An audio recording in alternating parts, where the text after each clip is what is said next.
Good morning, everybody. How are you all doing? Welcome to the stream. What is going on here? Time sure flies. What's going on? Okay. Dragon Blood, welcome back to the stream. Also we have a new follower, Cloda13. Welcome. I know who that is. I have no idea if anybody can actually hear me at the moment because my network seems to be doing something very, very strange. Half of the things I try and load don't load. So if there's an issue, please let me know. Thank you, Dragon Blood. You're... The reason I was worried was I can see your badges in this Streamlabs chat, but they didn't load the first time, so like everything's being a bit strange. Excuse me. So we will make it through today. Hopefully you'll all be able to hear me for the majority of this. Apparently I have excellent connection, Twitch tells me. That's good. I'll pause that. Awesome. So no problems here. Okay, so we're going to start with something a little bit different today. You can see up there in my to-do item, up there, we have the first task is a jQuery app to Ember conversion. I was watching a streamer who I have on the screen here. It's Oik, O-I-K. I was watching him this week building an app that he's got running locally. Yeah, I've got it here. Is this it? Yeah, so he was building this application, and it's built with totally jQuery. And is that an old Ember app that uses jQuery or straight up jQuery? I'm talking straight up jQuery. I saw him building this, and he mentioned that he was learning JavaScript, teaching himself, and there is some code in there that when you push a button it replaces the inner HTML with like a static HTML string. And I've got a new follower, Maesh Warrior 14. I hope I pronounced that right. Thanks for the follow. So there's nothing wrong with it's Oik's code. I actually don't know his first name, but especially considering the fact that he's teaching himself, he wants to get something running, and it's working.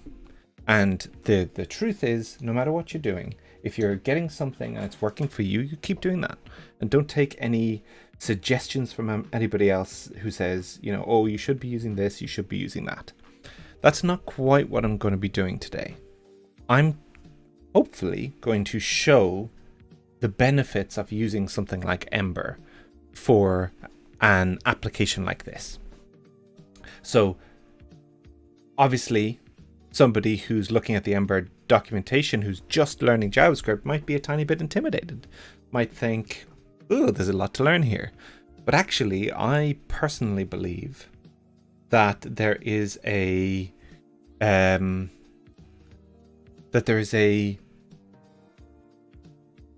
benefit to demonstrate like situations like what I'm going to do today that's not showing you 100% of the features of Ember. It's just enough to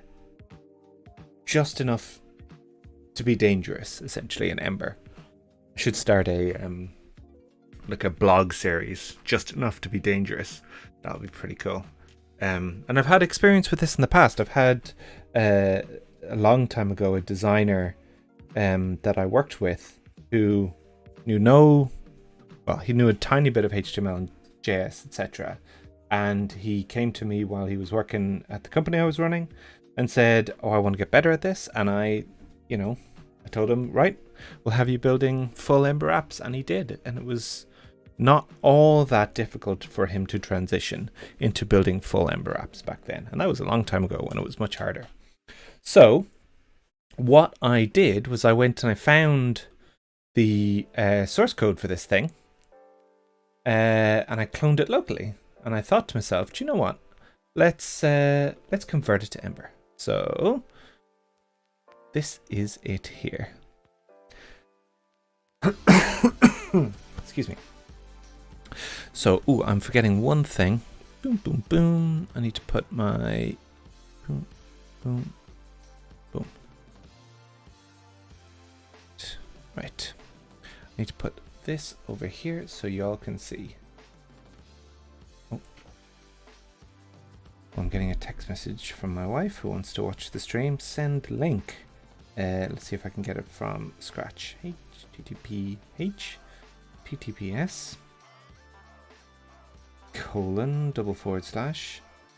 twitch.tv/relate _AT.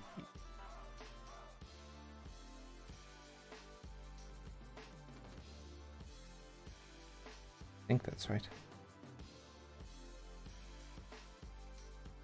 Yeah, it is. Okay. And Mash Warrior 14, you spelled it right. Thanks for the welcome. Sorry to disturb you in between. It's no disturbing. This is why I do this live. It's all about, it's all about code. Yes, I'm going to be coding this stuff, but I'm also going to be chatting to people who are chatting in the chat, welcome people who follow or sub or whatever they feel like doing. So let's get started. I'm not going to spend all that much time. Oh, actually, while I'm here, I want to shout out.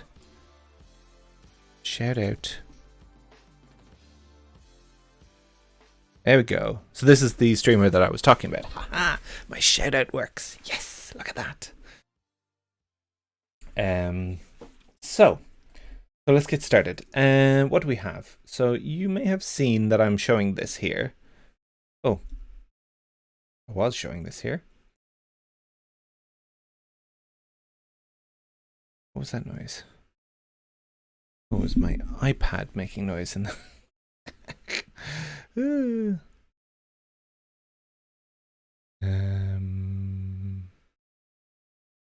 don't know what to do there. Okay, so I've got, hang on here, if I refresh this.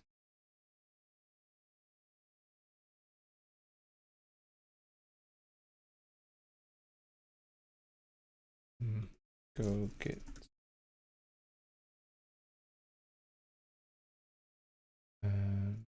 work here. Let's see what I've done. Did I actually commit anything?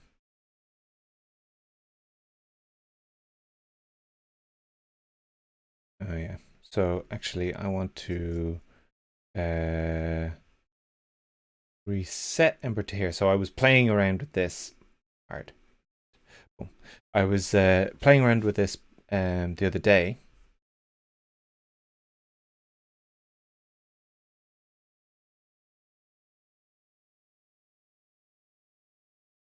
To see how easy it was. And I load modules. Yeah, that's a problem. That's not really a problem. It's fine. Okay, so close that. Don't save. Boom. So now we're looking at what the upstream repo is actually doing. I might actually really quickly. Oh, I only have origin. Let me go and find their. Oh, nope. Nope. Find their Twitter, my homepage. Folio.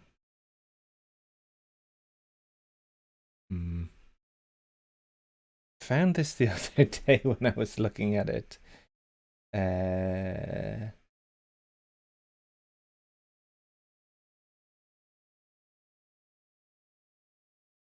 Alpha Omega Limited.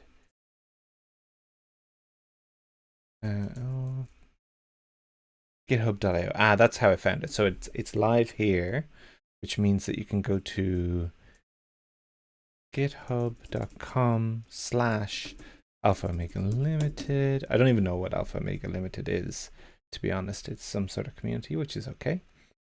And then I'm going to go to the website, the community website. Perfect. And I'm just going to get there. I've forked this already, but I wanted to really quickly git remote add upstream blah. I want to add an upstream to my git remotes. No, thank you. Not right now. So that, okay, so this, yeah, there we go. We will rebase what we're doing here. No, we set what we're doing here to the latest commit that was actually on upstream. The upstream is their repo before I actually forked it. Okay, so now what we have locally here, forgetting this node modules thing, is a docs folder with a website in it. And this is just a standard website. You have an index.html, which looks nice. Ooh, fancy. And you've got a script.js, you've got a search parse, etc., etc. So the thing that made me think, do you know what, this might be good as an Ember app, was this stuff here. So we have index.html, which is a bunch of HTML. We have assets.html, which is just this. And this all, when you click one of these, just replaces the inner HTML.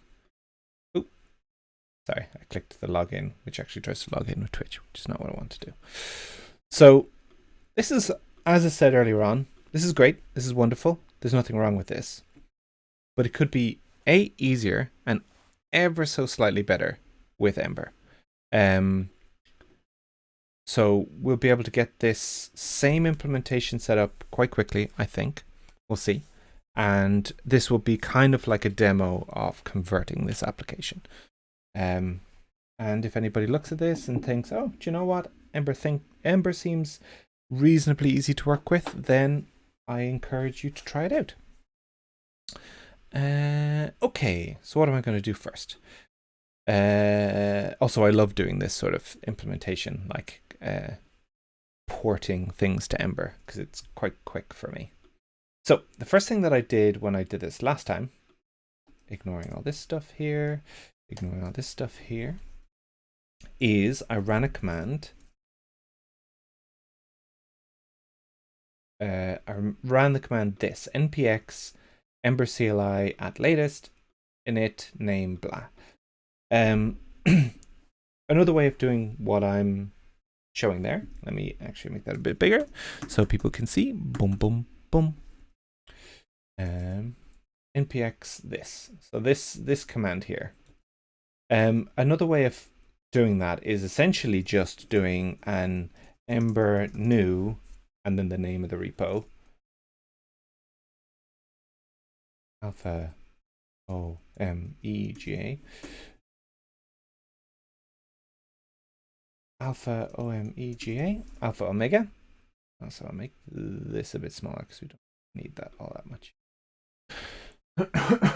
Excuse me. Okay, so I'm kind of, I want to explain what I'm doing here just so that it's not, doesn't seem as complicated. So if you have Ember CLI installed globally on your machine, you can just run Ember new and the thing. But I like to do npx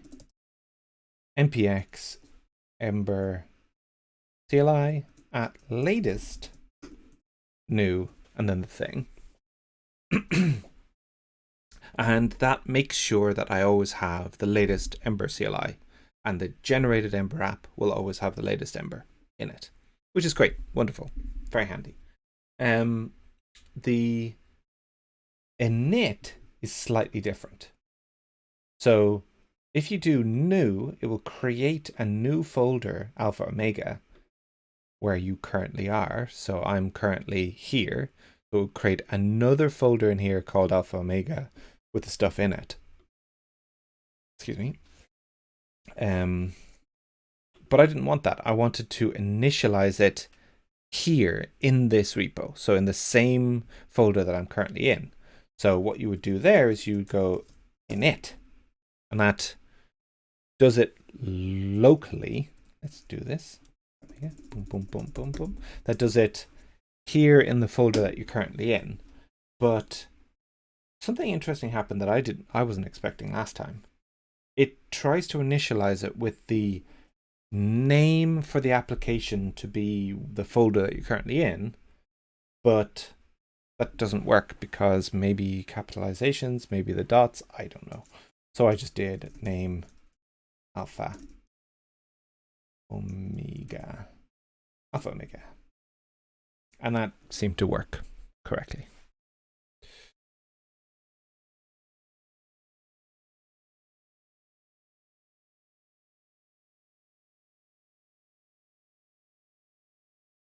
I don't know what's going on.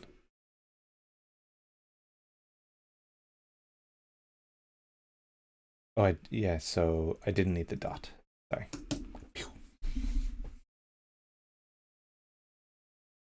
That's interesting. It was complaining, and it said creating a new app failed, but then it said successfully. Too sure about that. Okay, so what happens when you generate an Ember app? It has all of these blueprints, all of these files that get you started. It's asking me here, do I want to override README? You can hit D to see what the differences are, and the like standard new app README is just a lot of boilerplate stuff, so I'm going to say no to that because there's already one there. I'm going to say yes to the git ignore because there's a lot of stuff that you essentially kind of need. Although I should probably merge those things, so I'll say yes and then not remove some of the stuff. That's fine. So it creates a bunch of files for us, and then it starts npm installing, which is nice. So you may think that when you're starting with a new Ember app that there's a lot of files here. I would say there probably is. There's probably too many files for somebody who's an absolute beginner, but you can kind of ignore anything that starts with a dot because they're just like config files, pretty files, whatever. You've got your package.json, test them. Again, that could start with a dot. It's really just a config, I guess. Not really, but it's kind of, consider it like a config. And then you have your package.json, your package lock, and your Ember CLI build. And your Ember CLI build is essentially empty. So a lot of the stuff that it just generated is kind of, you just ignore it. They're empty. There is some stuff that's not empty though. So let's close here. Oh, I probably should have kept that open. npm start. Yeah, let's keep that open so that we can have like a generator if we need it. So it finished generating my app for me. It finished npm installing. Thankfully, I still had my node modules around, so that's probably why it skipped a lot of that. And this now means that I can run localhost 4200. I can run the Ember app version and the older version of it at the same time. Okay, so let's start changing some things. Let's also, let me see, what have they got in here? They've got a bunch of Python-y stuff. Don't know why we've got a bunch of Python stuff in here. I'm going to not delete that.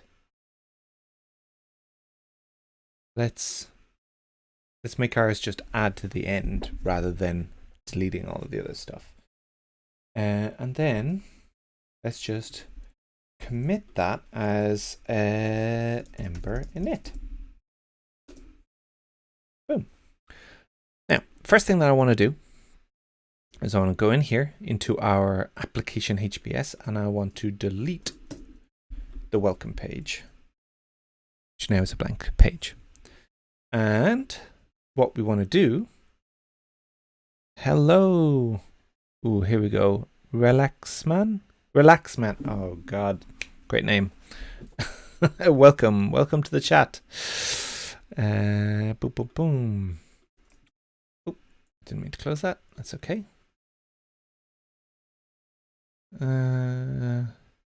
Is it possible to make like Faceit website? Let me have a look at what Faceit actually is.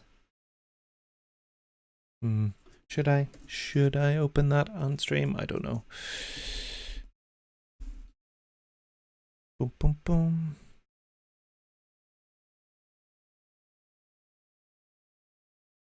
It's a gaming platform. Ooh. Track your stats.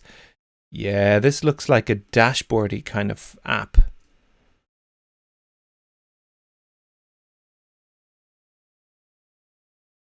Yeah, I would say most likely. Matchmaking platform.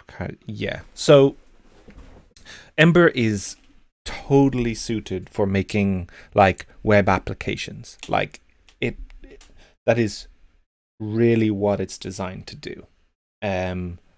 I tend to use it for websites more than most other people I know actually use it. So this thing is more of a website, but I like to use it for websites like this.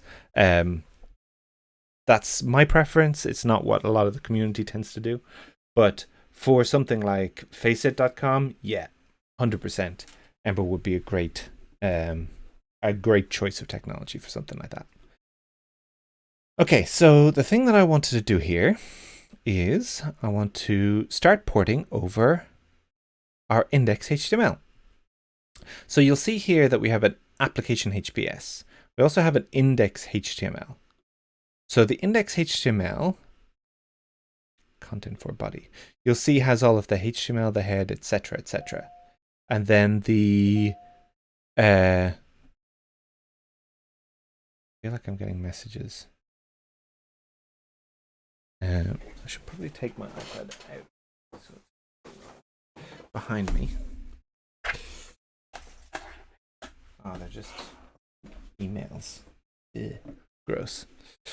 Okay, so we have our index.html, which we tend to ignore in an Ember app. But the reason I'm bringing it up is because the index.html has content in it. And I need to copy and paste this stuff, like all of it, into application HBS, which is like the wrapper of our whole application. But I don't need the doc type, the HTML, etc. I need the stuff that's in body. So I'm going to go and I'm going to steal everything but the scripts, because we won't need the scripts either. I'm going to copy it. So we don't want to delete the other one. And I'm going to paste it into application HBS. Okay.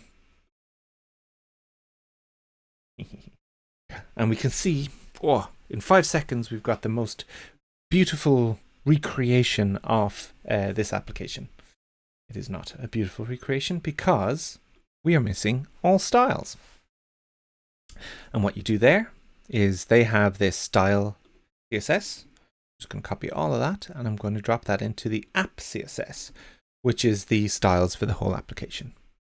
And boom, bing, bada boom, perfect recreation. Again, not a perfect recreation because there's also these assets, which I'm going to copy and move into the public folder, which is where all of our public assets go in Ember Apps. And then you'll see that we've got a perfect recreation of the application. Huzzah! Fantastic. Now, what we've actually done is we've just created the shell around the outside. So this background stuff, we've copied across the CSS, but there's nothing in the contents here and none of these buttons work. Apart from the login button, which just refreshes, but that's probably for a different reason. So that is our first foray into this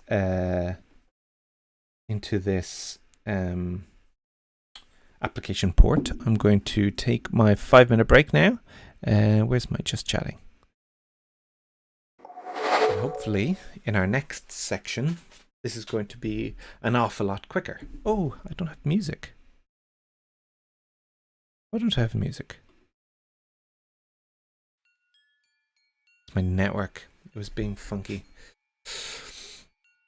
Also, this is a bit of a strange song.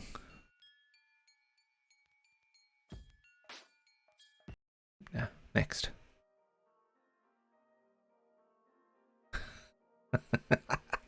The album for this next song doesn't say what the album is on the little pretzel rock thing, but it's the album is Felt Cute Might Delete Later. I love that.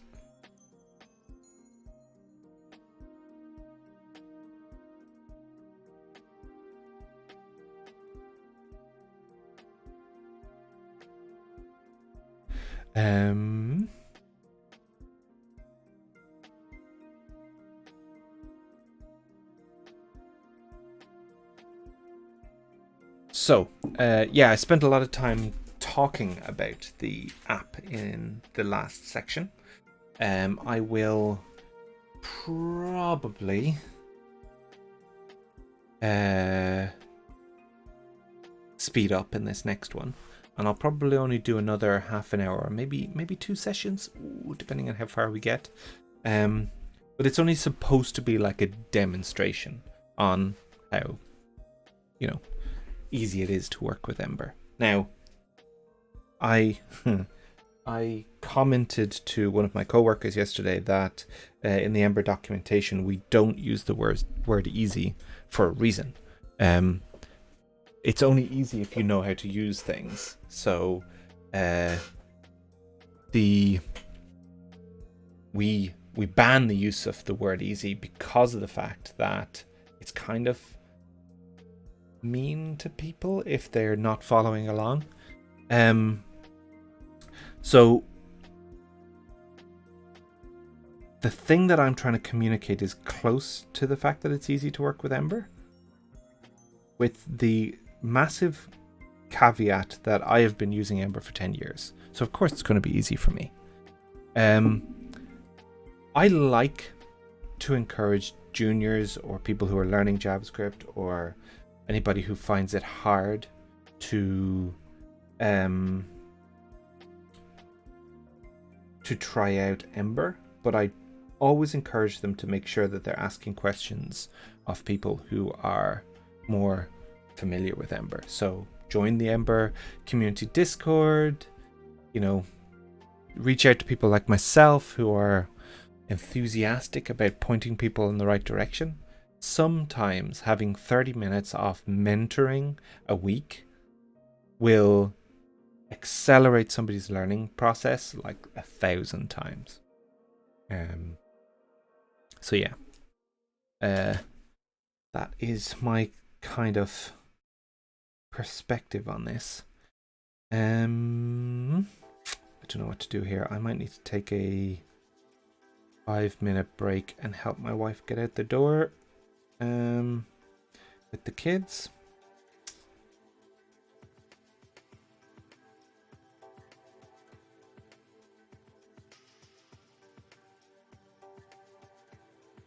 Because I had to take the wheel off the buggy yesterday because some local dog owners don't pick up after themselves. And I say that as a dog owner who always picks up after himself. Or my dogs, I'd say.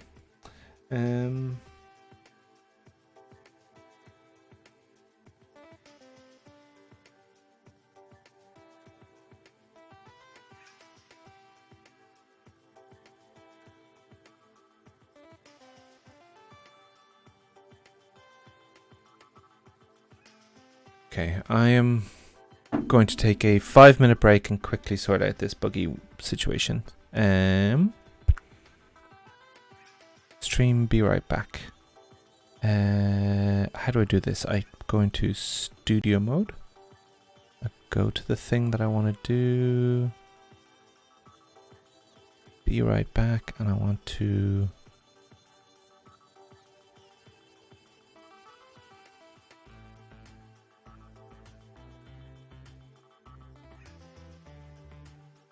parcels there. I'm gonna add browser source.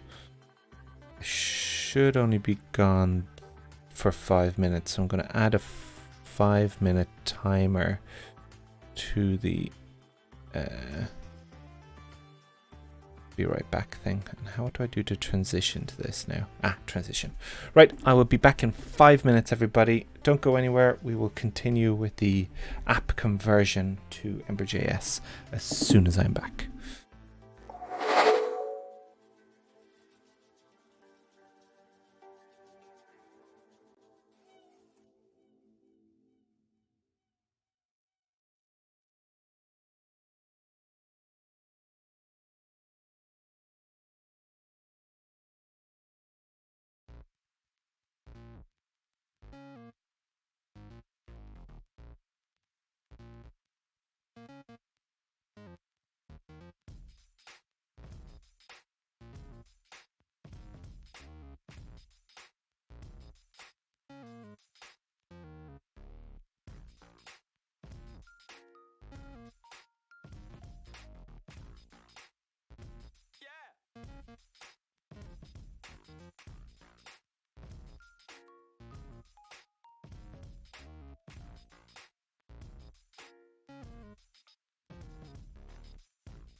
I'm back.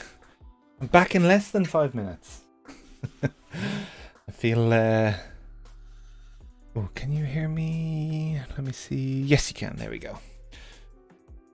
What did I miss? I didn't miss anything. Okay, let's get back to this. Ooh, let me do one thing while I'm here. Let's make my jQuery app to Ember conversion the active thing in my overlay. Just a kind reminder to anybody who's accruing your channel points. There are some rewards there. Let me see. Can I actually look at them? I can. There's 3 active at the moment. The current winner is adding persistence to the timer. What that actually means is when I make a change to my overlay, like I moved that active, when I save it, it reloads the app, but the timer goes back to 25 or whatever the timer is.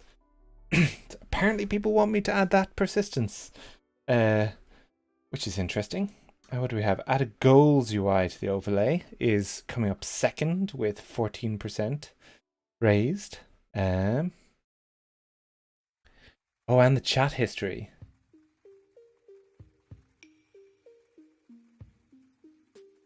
And loses the chat history. You're totally right, Dragonblood. Because we just lost your first thing. Give me 15 more minutes and look again.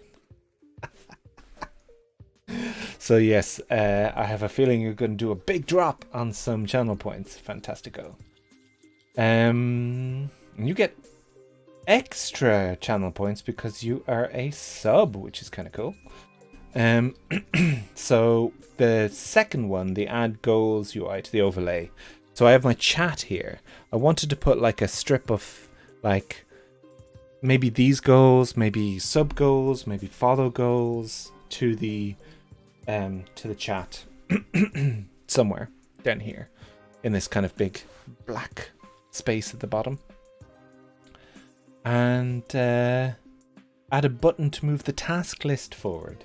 So what I did to change which one was active is, as you can see on my screen there, I took the class, I cut it, and I moved it to the next one. That's a little bit extreme. So I wanted to add a button somewhere that I'd be able to push it and it goes up to the next one. Excuse me. Okay, so we now have our application shell, and this is the point here. So the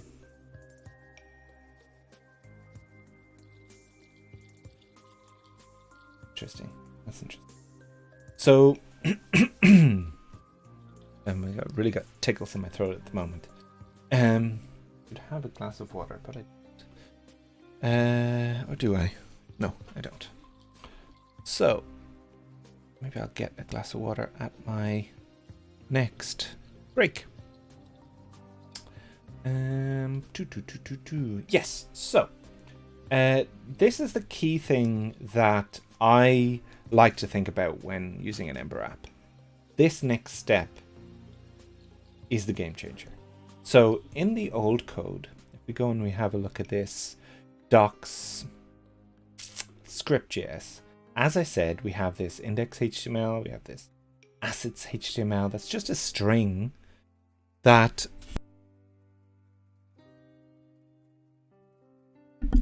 it's just a string that's actually most likely when we push these buttons at the top, button event, menu button handler. Have a look at this. Add HTML child. So it's like going into the content container and replacing the content with what was in here. But in Ember, that works differently. So we're going to generate roots. And let's make sure that I'm actually fully committed here. So I'm going to add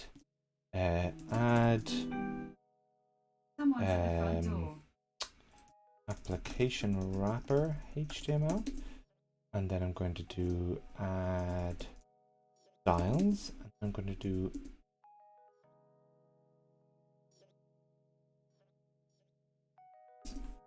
so now we're going to do Ember G root index. So if you don't have Ember CLI installed globally, what you would do here is you would do npx Ember G root index.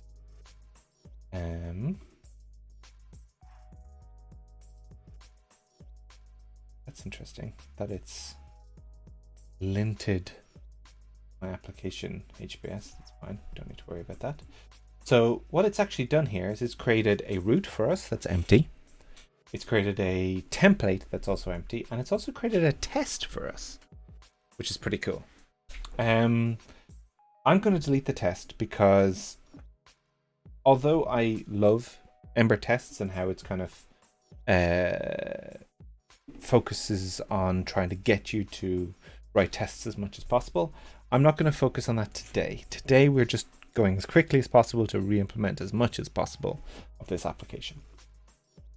Now the thing about the index, well, there's a few things. First of all, so I'm going to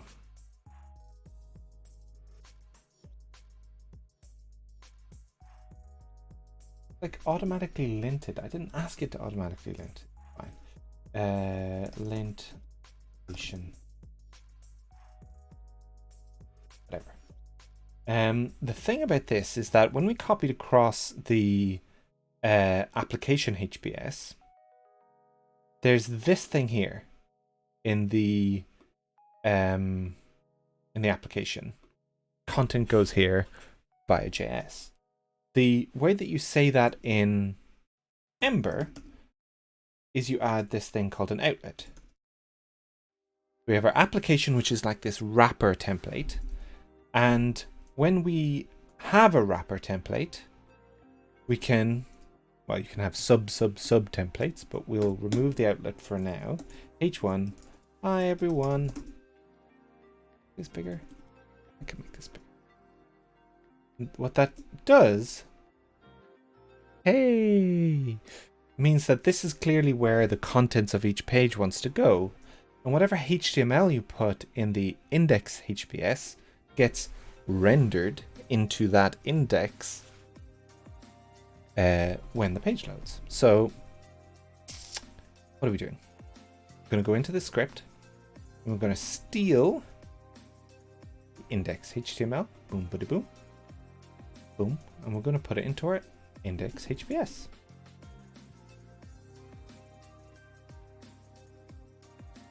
Huzzah!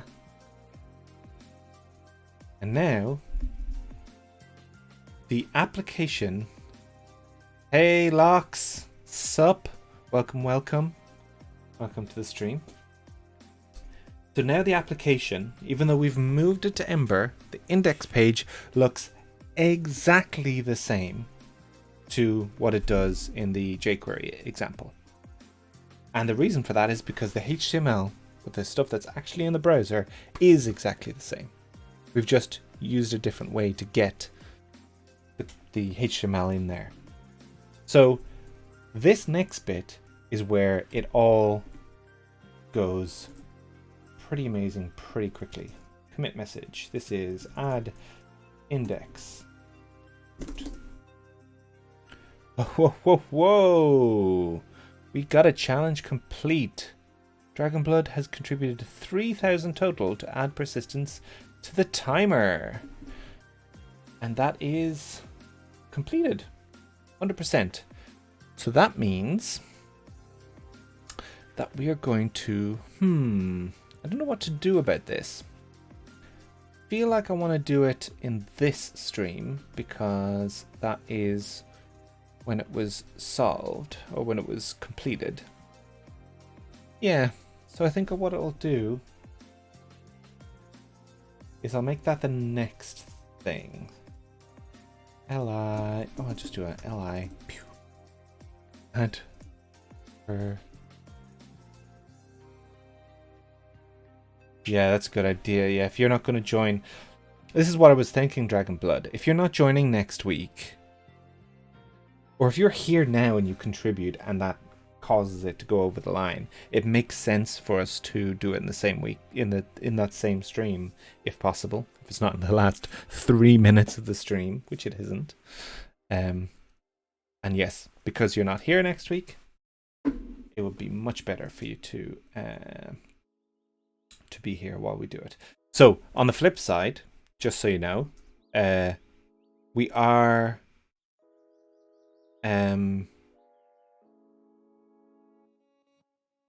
interesting. Yeah, but we are every stream, the VOD is still available for about 2 weeks, I think it is. So if you did miss the stream and you wanted to catch up, you could go back and look at it. And if you don't see it in those first 2 weeks, you can also see the stream on our YouTube channel, which I think I have linked. Let me have a look, see. Where's my info? Content, video producer, collection, settings, stream settings, channel. Do I have a link to the... I don't have a link to the YouTube. I should do that. I'm going to do it right now. YouTube.com. I see all the things that YouTube recommends to me. Open source live Ember. It's me. Open source live. So we don't have a lot of subscribers. We have 23. If we can get that subscriber amount up to 100, I can give ourselves a nice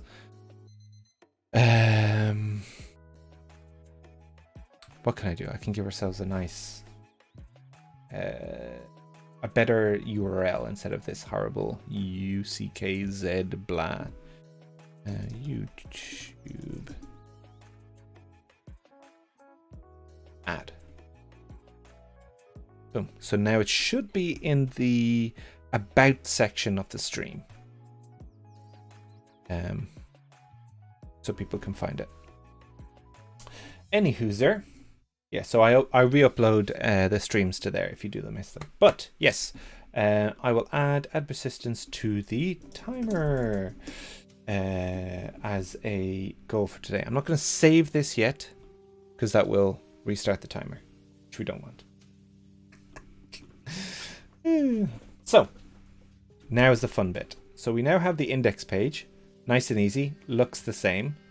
But when we go to assets, ooh, fancy, I can't actually navigate to assets because it doesn't do anything. So let's do something about that. First thing we need to do is we need to generate EmberJS root assets.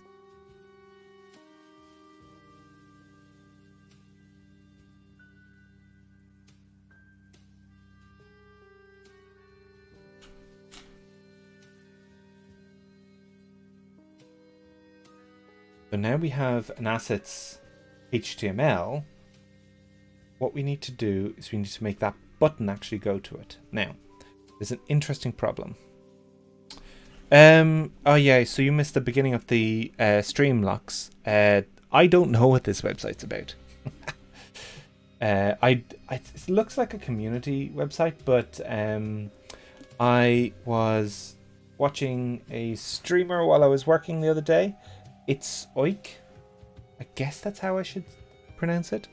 And he was building this thing using jQuery. And looking at the way the code was structured, I thought it would be a good thing to try and help showing what it might look like in Ember. That's what I'm doing. Oh, I seem to be streaming something there. I'm not going to do that. Oh, he's actually streaming now. Is that right? Oh, he's about to start streaming. That's funny. So I'm going to shout out again. It's Oik. So what we'll have to do is we'll have to get as many viewers to my stream as possible, and then we can raid him when we're done. And you all have to tell him that we've been building stuff of his in Ember. It'll be a very strange experience for him. Oh, hello, new follower, Hamoud F. What's your preference here? So, where was I? So we have this application, boom, boom, boom, and we have a bunch of buttons. So this is an interesting thing. These things at the top are actually buttons. Don't want to push that last one. Oh, go away. And they probably shouldn't be buttons, because what actually we are likely to do here is create a link to, which is just, again, this is what I said earlier on. If you know how to do things in Ember, you'll know to reach for a link to. But I'm going to do root equals, and that is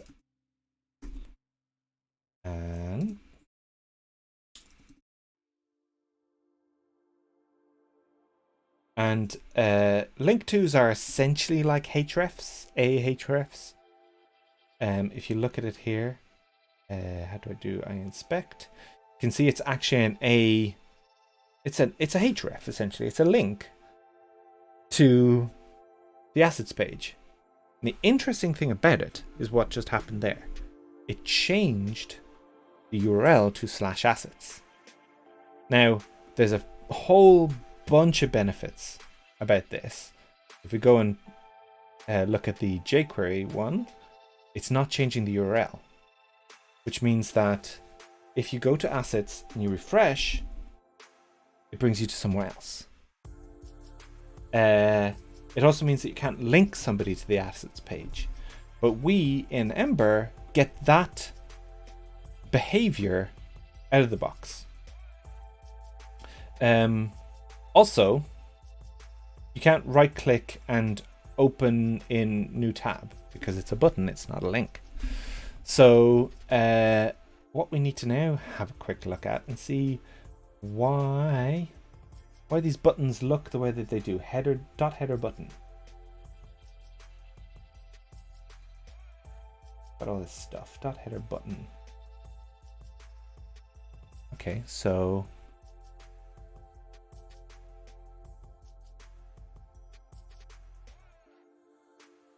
let's go into our button. Header button, or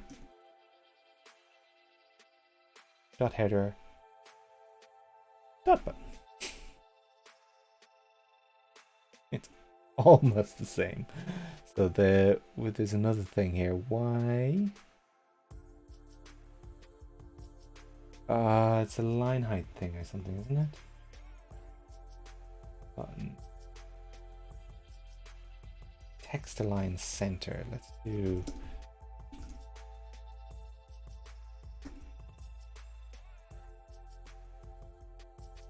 How do I align?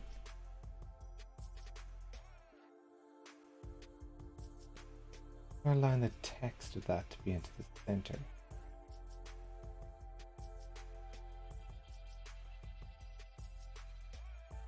A button is a display flex? Really? Align items, flex start cursor. What? How do I get that text? Vertically center text in.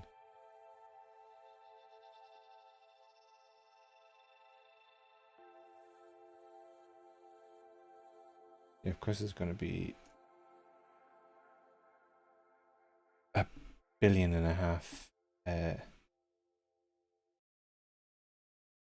Want vertically. I just want vertically center.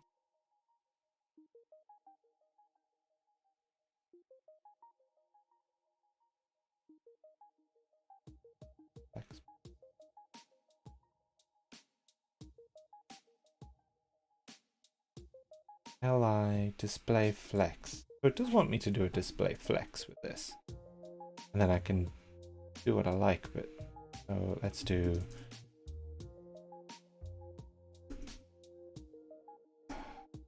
tab. Never works. Display flex.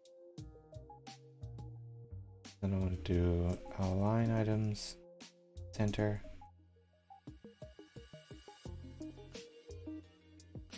Bing bada boom. And then justify content center. They mostly feel like the same, but it's still not quite in the middle. The font is different.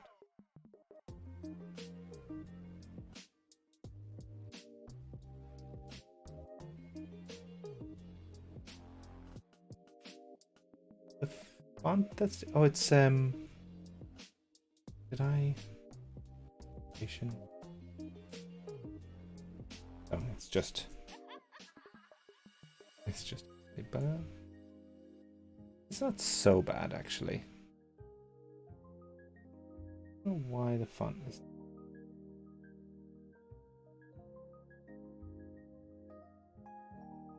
We should also make the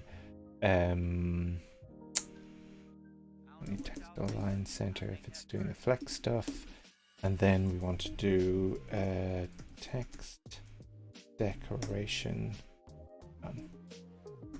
See, sometimes I have to do tab and sometimes I have to do enter to use that.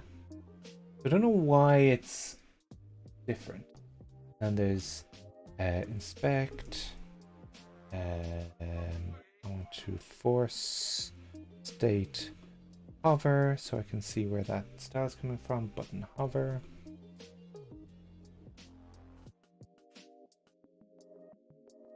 Interesting.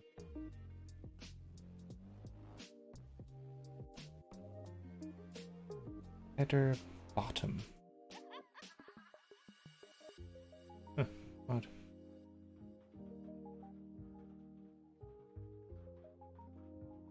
Do dot. Yeah. So now we've got something that looks somewhat the same, but not quite. I'm not entirely sure why the font is different, but that's also not what we're here for today. So go in and we'll get rid of our assets thing here. Now we have a little bit different.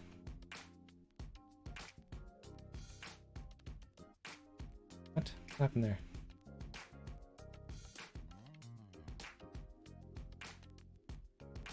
One, two, three, four, five. 1, 2, 3, 4, 5, 6. So admin is there, even though it shouldn't be. I don't know what the admin situation is going on here. On click. Why the admin button is there now? I'm going to. Oh, because it's probably admin button hide. So I've just done a display flex, but there's an admin button hide display none that has now got a yeah,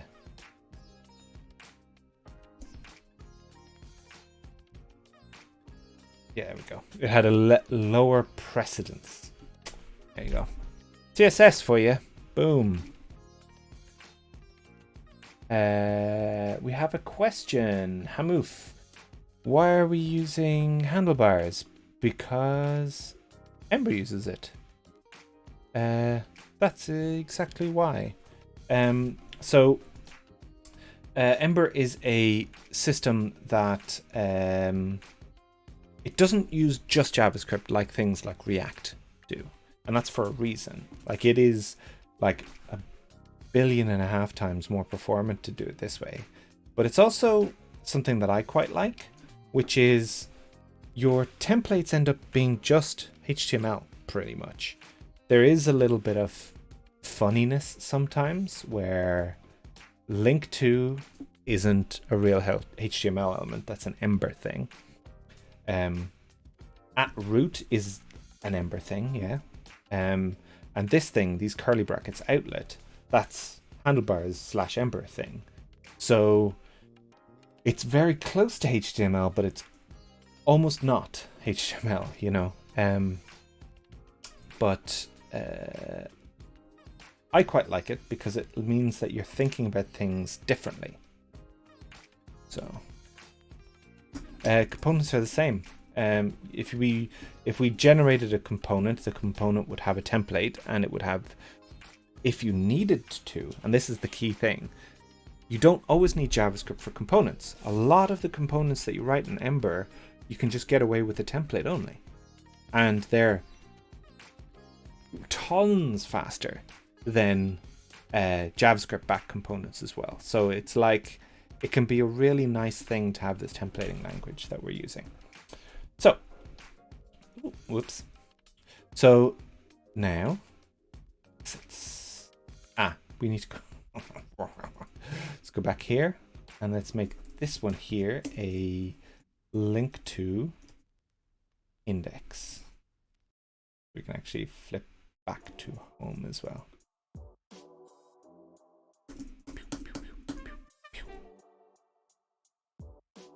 So, home and assets. Hey, look at this. Fantastico. And that is the same as it is over here, with the slight CSS problem that I don't fully understand why that's happening. But it's pretty cool. And what I said earlier on is that if I refresh on the assets page, bing bada boom, you're still on the assets page, which is not the case in the jQuery situation. And that's not to say that you can't make that happen or make that work. You probably can, but it's all this extra work that you need to do. And my opinion is that you are a developer wanting to build an application or a page or whatever. You don't want to have to be worrying about implementing like URLs, routers. You just want to get on with your work. And other things, like if you build things this way, you get niceties like open link in new tab. Bing bada boom, which you can't do if it's the jQuery thing. Okay, so I'm going to switch over to the just chatting for a 5-minute break. Hamouf, yes, thank you for saying that it looks interesting. And I would be very happy if you gave it a shot.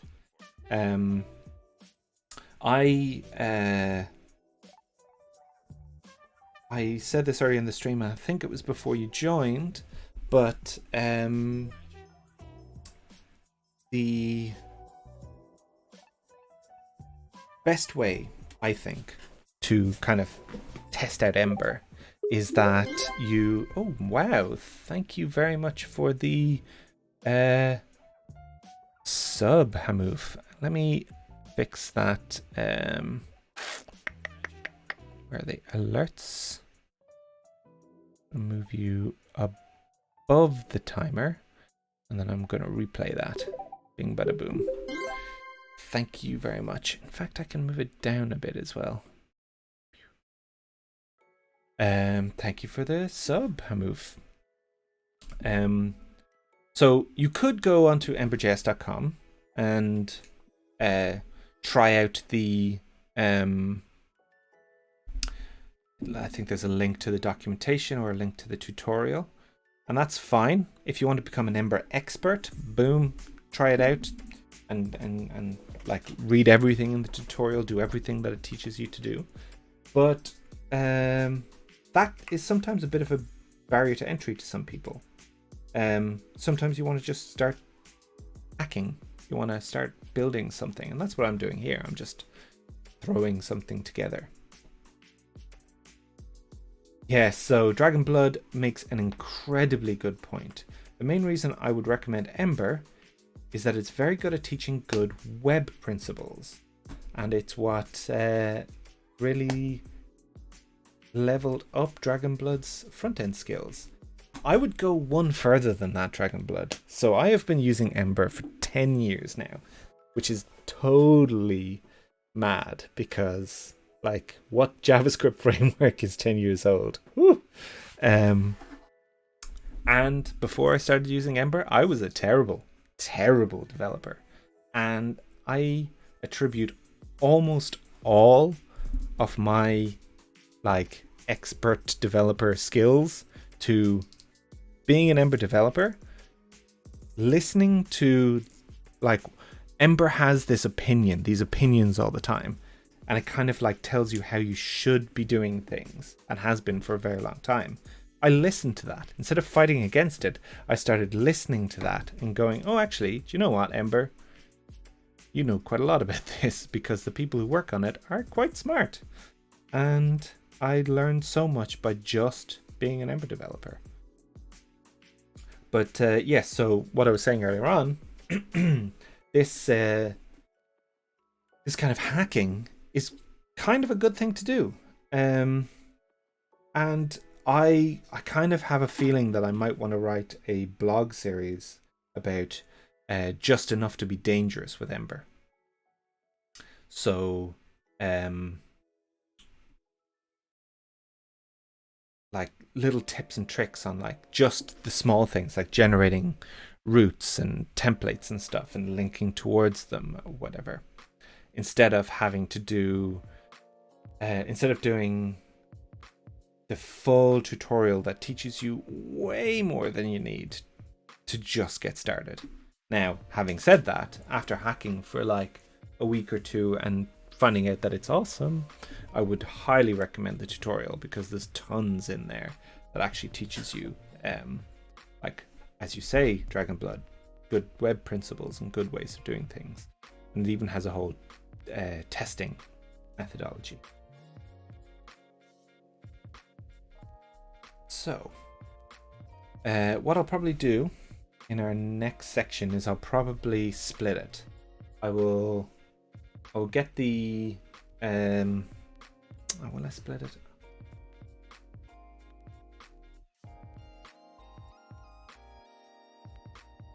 Trying to think about the timing here. I've probably got just over an hour left. If I do another session on this Ember migration, yeah, I think I'll try and split it. I'll try and do as much as I can in about 15 minutes, maybe 10-15 minutes. Ooh. And then we'll switch over to the other thing that we said we were going to do. Add the other thing. Add persistence to the timer. In the list now, we probably won't get to... Yeah, we won't get to either of these now, so I can remove them. Boom. Timer, get back up there. So, what do we got? So this is another thing I used. If I talk over the transition, we can't hear you. Yes, I should probably zip it when the transition is working. I hope it's not too loud, folks. Anyway, so earlier on, I did this. I did Ember generate root. But EmberG is short for Ember generate root assets. It's the same thing, just EmberG is quicker. So I generated the root. It created my assets, HBS, which I've now populated with some HTML. Created the assets root, which is empty. But it also did this thing. It added the root to the router. So it, like, using the generator is really cool. It like really gets you started real quick. So I'm going to throw away the test for now. Yeah. Then I'm going to just do this as add. Boom. And we'll go and we'll do recruitment. Recruitment is.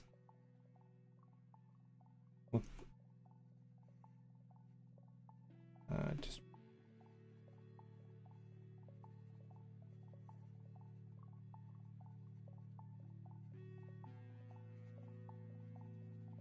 to make it so I could spell that correctly.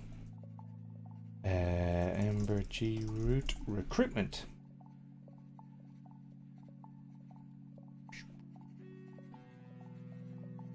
We'll turn this thing into a link to recruitment. Oh, that's that refreshing that you saw there. Whenever you change a file, it automatically refreshes. If you've got like two screens, you'll see it happening. But because I'm switching between the screens,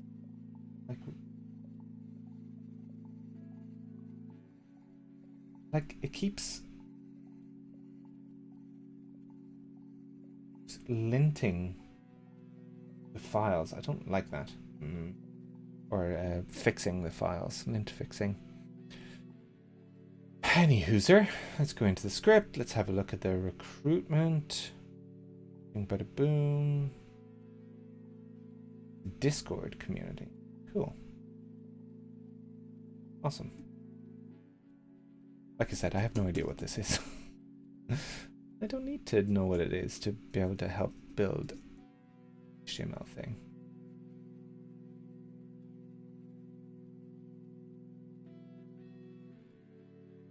Okay, so what do we got? And then we have to close other tabs here because we're getting a bit messy. We have to go in and do our link tos. Copy that one again, and we'll do link to recruitment. Cool. I'm going to steal you. And I'm going to get rid of. Okay. So now we've got recruitment, which is now the same as recruitment. But hey.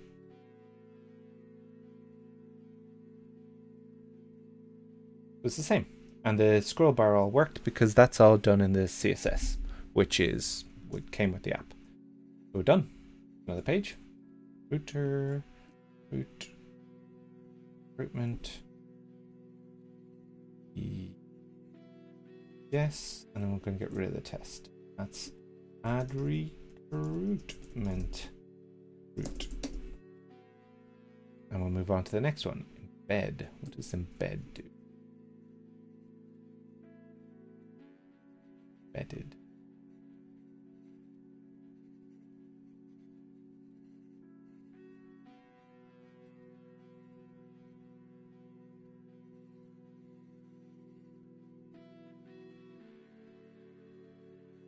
Where's that URL that had things?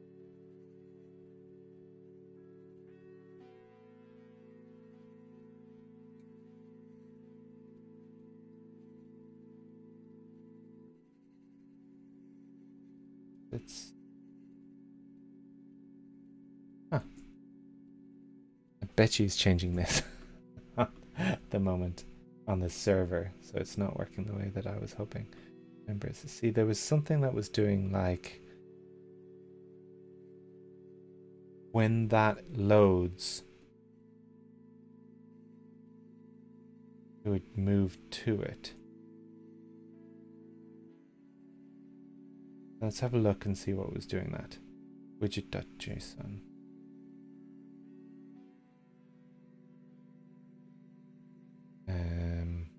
Script.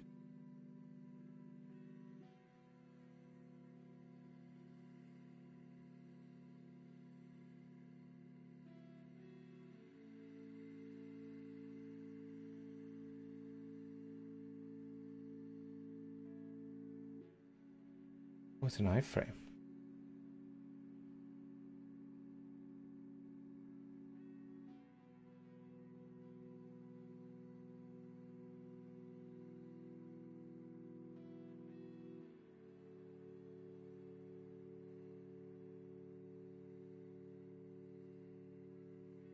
And what?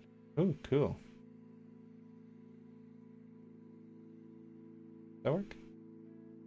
Okay, that's an interesting thing. When you click the Discord button, something's supposed to come in. So let's figure out how that works. And then we'll do that, and then that'll be like the last thing that we do. Hamburger menu handler. Okay. Burger menu handler. So this will be a good example of something to This is in the index HTML, which is in the wrong place. We should be looking here. Hamburger menu hand. Okay, application. Perfect. So we have this hamburger menu handler. And we should go and find where that is in the script.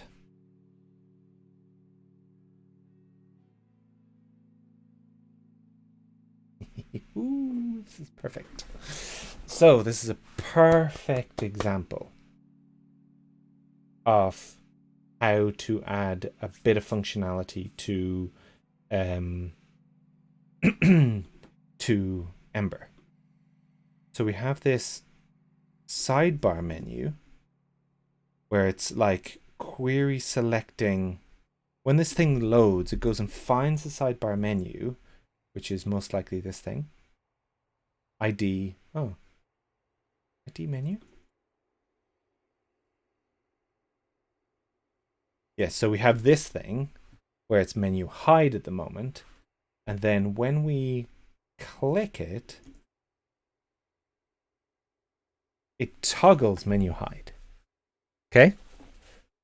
So that's a very jQuery way of doing things. And again, as I said earlier on, there's nothing wrong with doing the jQuery way of doing things.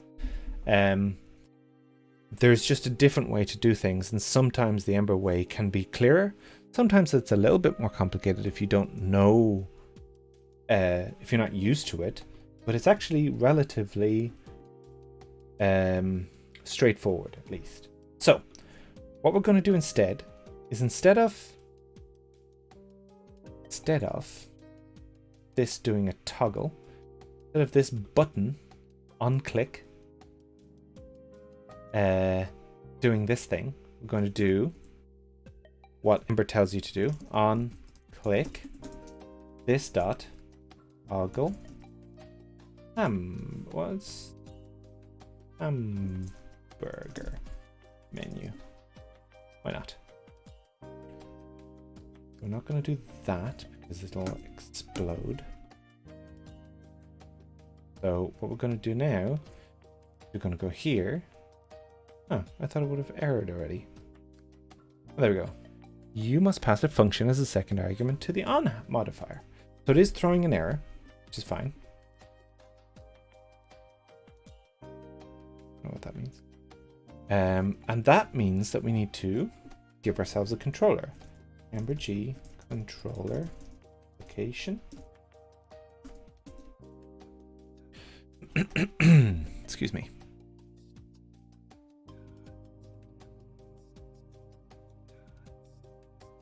And what this is, we have something in templates, which is our application, as I said. And we have something in controller, which has the same name.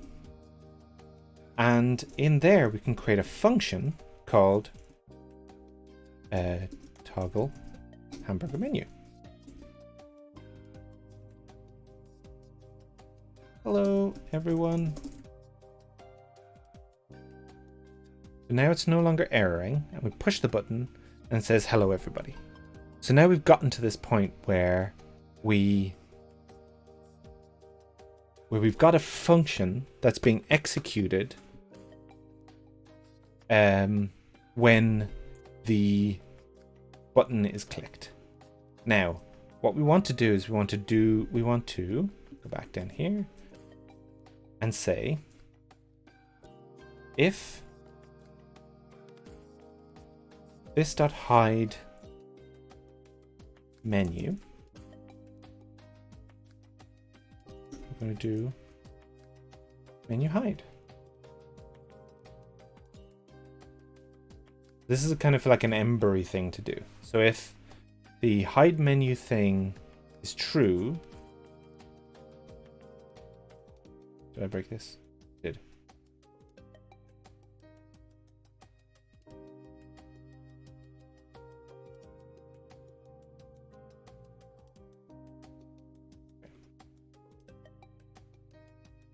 Oh, interesting. Oops. I pulled out too many of the things. So we now have this popping up, which is fine. Whatever. We've got our controller here. We can go. What is this? This is, what did I call it? Hide menu. True. So we're now starting with the menu hidden. Boom. And what we're going to do is we're going to say, when we toggle the hamburger menu, we're going to say this dot hide menu equals the opposite of this dot hide menu. Okay, so this isn't going to work. And I'll explain that in a minute. So we push this.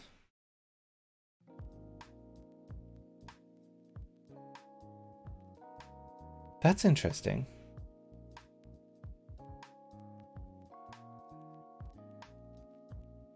It's interesting that we're getting an error here, but it's an interesting problem. It's saying you can't do this dot here. And if we did do the tutorial on Ember, we would have learned about tracking things. Essentially what we want is we want the template to change when this value changes. So if you ever want a template to change when a value in a controller or a component changes, you need to make it a tracking value. So we need to import tracked from limmer/king. And all you need to do is make it tracked. Right? No, I'm wrong. We also need to make this an action.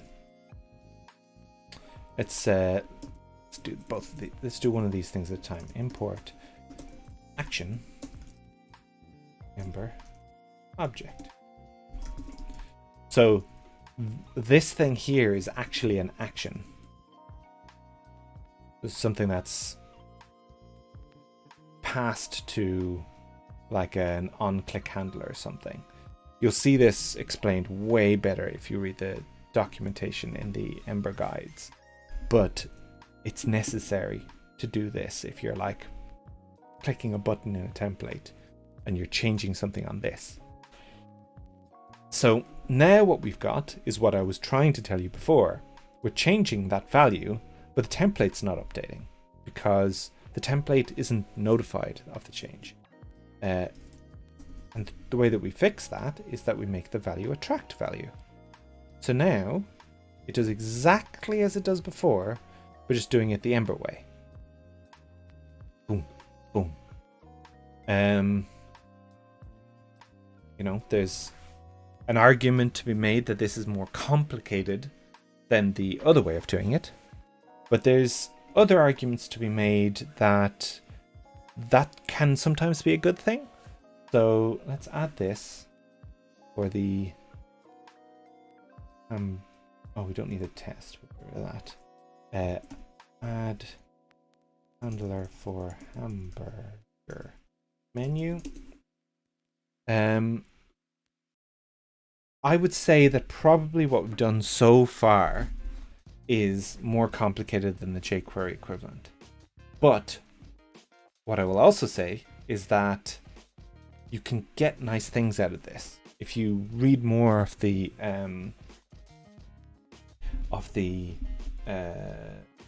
Ember guides and figure out all of the many features that you get with Ember, you would know. You're 2 steps ahead of me, Lux. You would know that if you add query params equals hide menu, all you need to do is that. Query params, hide menu, and you'll see this. Lux was trying to propose that I show the awesomeness of some of the other things in Ember. But I was in the process of getting to that. I was just taking my sweet time. So clicking it now changes the query parameter. I don't know if y'all can see that. If I do this, I don't know if that actually zooms in for you. Oh, my computer just half exploded. I'm not going to do that again. But the hide menu value equals false is actually in the URL, which means that you can refresh and the state of the application is now there. So you can also share that with somebody if you wanted to. Now, I would probably do it the other way and just make it menu equals false. And then if you were doing it, if this dot menu, you can just do that.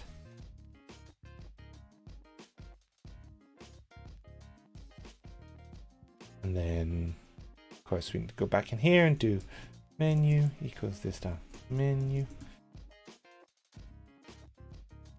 This will not update again. So, and then of course, query crowns is now menu. Now, what I just did is totally unnecessary.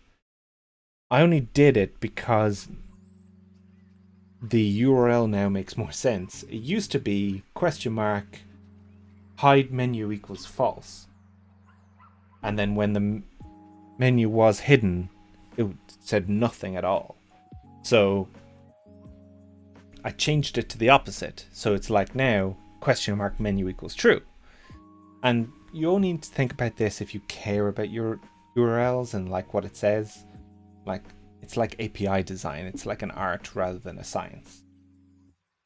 Not actually all that useful. So I'm going to leave it there for now. Hopefully I might send this to it's Oik. I hope that's how you say it.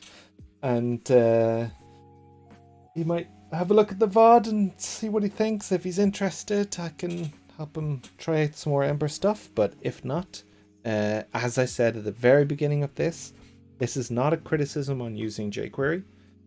If you're using something and you understand how to use it and you're being productive, continue to use that 100% of the time. Being productive is way more important than using the right thing. I just happen to like Ember and I like to showcase it when I get a chance. And I thought this was a nice showcase. Okay, so we're moving on. I am going to take my break 5 minutes early. And then we're going to move on to adding persistence to the timer. So I'm going to do just chatting.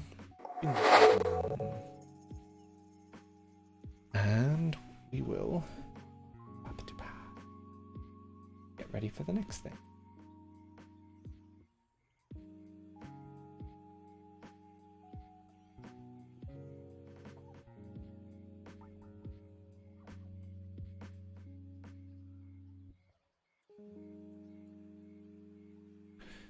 Okay, so what do we think so far, everybody? Ooh, we've got 9 viewers at the moment. That's cool. That's a good, strong stream right now, folks.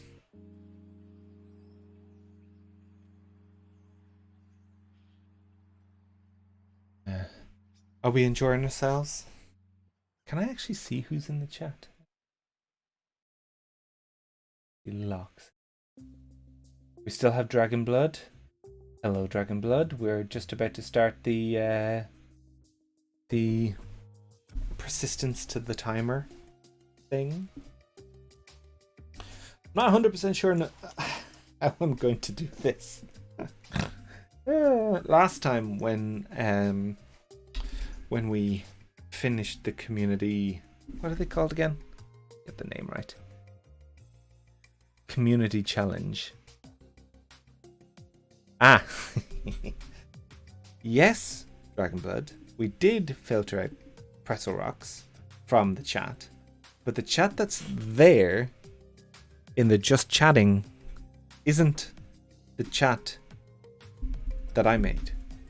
That is the chat that comes with the yes, it's the overlay thing, and it only goes bottom to the top, whereas my one goes left and right. So Let me see. Yeah, I think that was one of the things that I was going to add as a community challenge to oh, you'll be right back. That's cool. I'll see you in a bit. But yeah, I think I was going to add it as a community challenge to replace this one with my one, so that we could have the same chat in both places. Shouldn't be too difficult. I just need to have a way to tell it to be vertical rather than horizontal, and it's also not that hard because it's like it's just flex direction. I think not too sure. Yeah, but yeah, so as I was saying, last time when a community challenge rolled over and completed, I had some time to think until the next stream on how I was going to achieve my overlay and just kind of do any research that I needed to do if I felt like it. This time I'm being thrown in the deep end. It shouldn't be too hard. It shouldn't be too hard.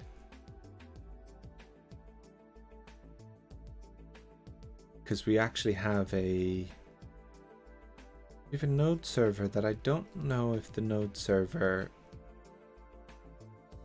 restarts. I guess we'll be able to check that. Hopefully we won't need to do any sort of persistence other than just in-memory persistence on the server.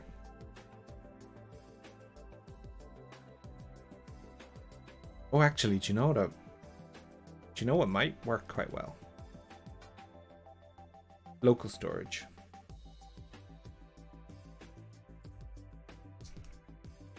But we should have a look to see if local storage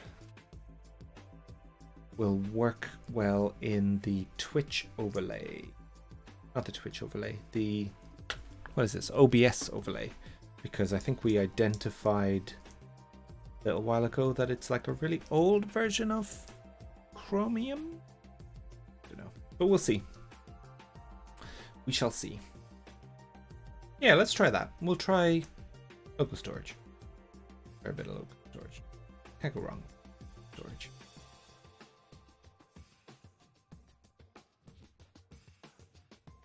That actually might allow me to persist the chat at the same time, if it's really that quick. We shall see.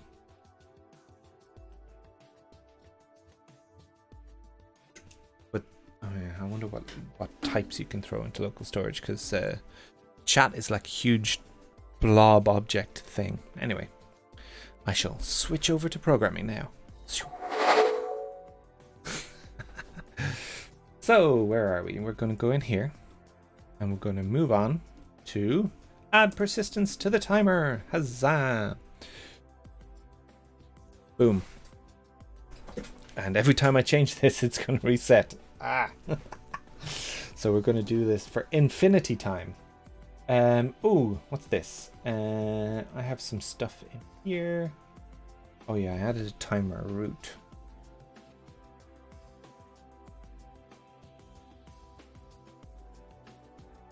Moved it to the index. Timer.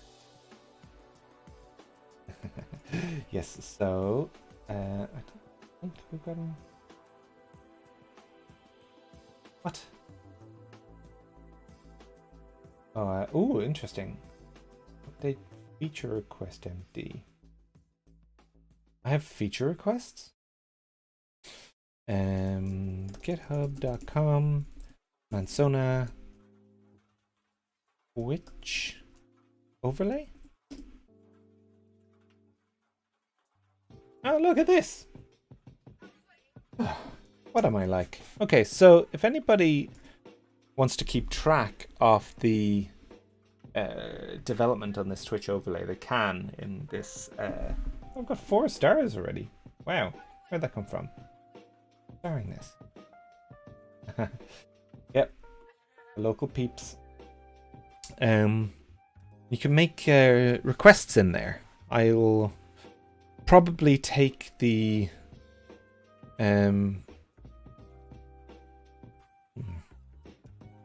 I'm going to write down the other one. Feature request. What do I want to do? Place the vertical chat with my own overlay on the, what's it called? It's the just chatting.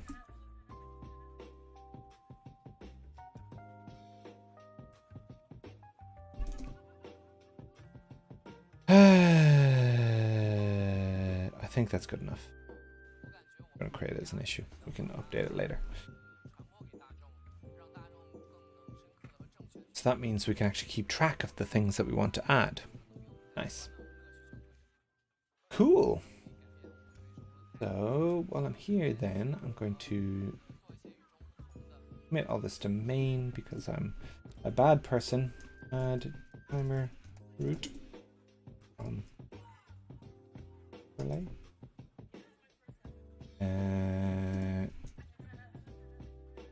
Do port. And then filter pretzel from chat. Push. Right. So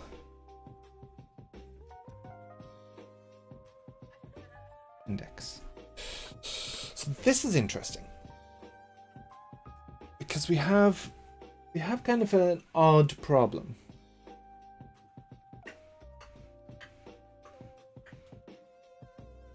We want it to be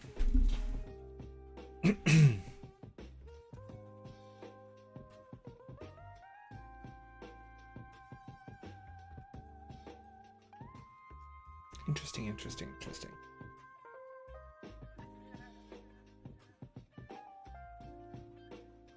So let me explain. I'm not using my words. We have this timer component that at the moment is in this overlay. We have our sidebar, we have our footer down here, and I am able to just drop a timer there with however long I want it to be. So 1500 seconds is 25 minutes.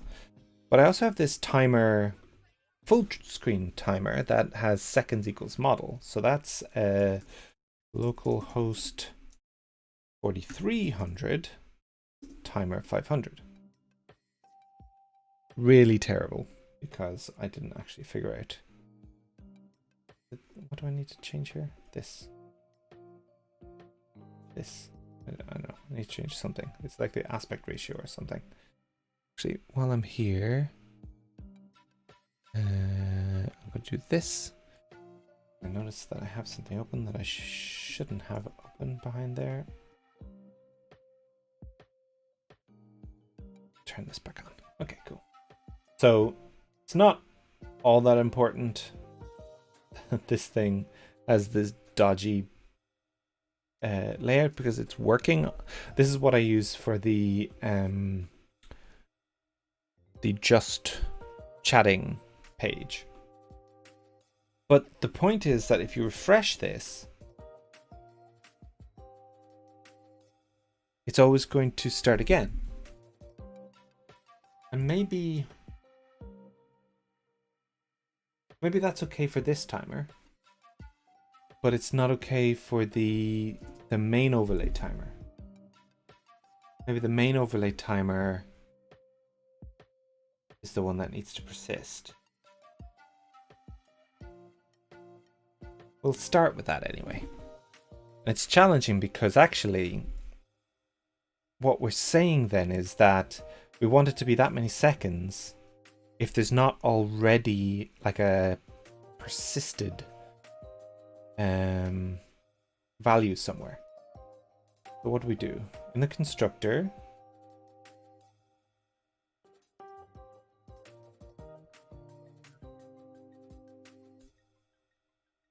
%done.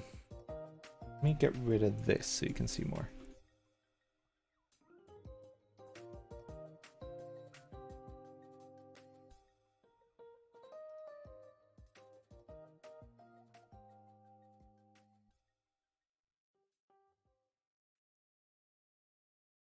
We could invert this, you see. So what we could do is we could have this, instead of it like, oh, this is a starting time, and then we're doing seconds elapsed and we're returning that out. What we should do is we should say, there's like an ending time. Stamp.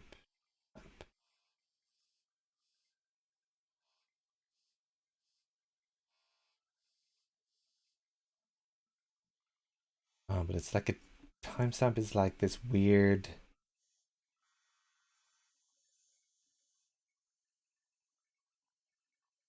This dot starting time. It's like milliseconds. Yeah, okay.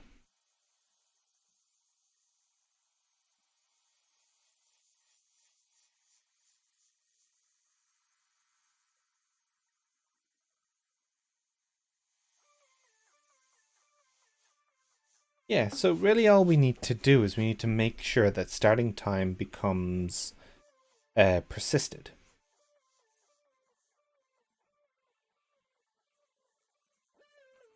So let me see. Ember local storage. Does it need to be Ember local storage or just normal local storage?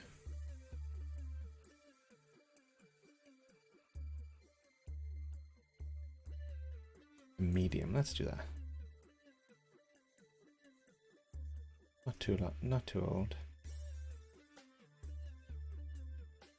Ember, grid root, model return stuff, book list, patients, the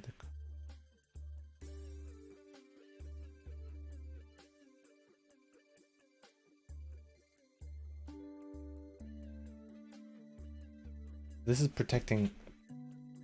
This is persisting a record in local storage. But I don't need like all these weird serializers or stuff. I just want it like MDN local storage.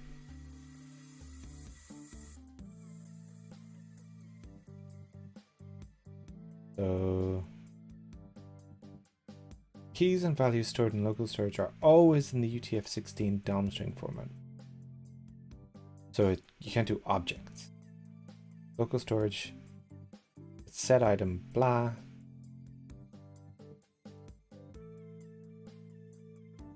There.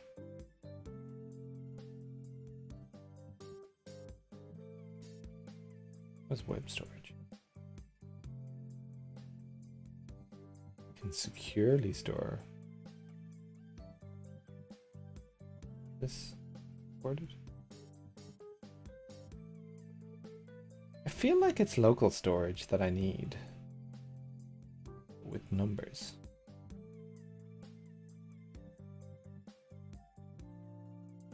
Local storage objects. I'm just curious.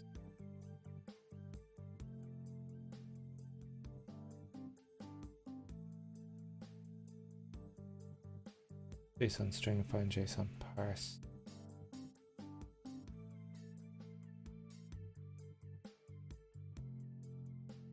If it's like, oh, don't use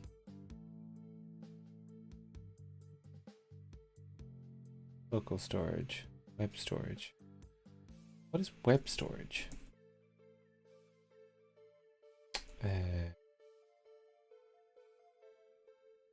What is web storage versus local storage?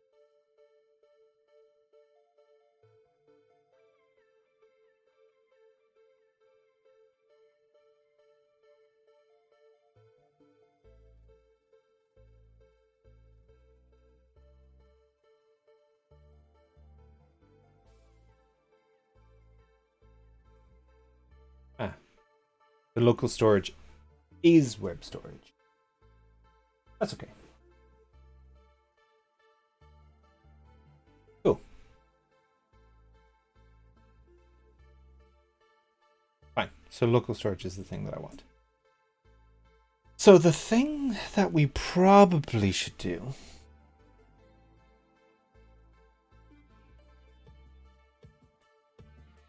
is that when we're starting up,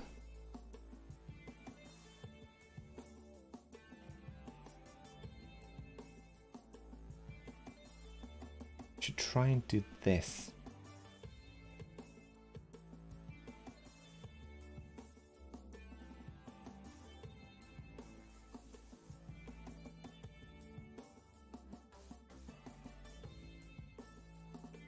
As you can see, I'm lost in thought. I feel like we want to do this in the constructor anyway. So I think we want to do this. I think this might break something. Let's have a look. What's that going to do? Yeah.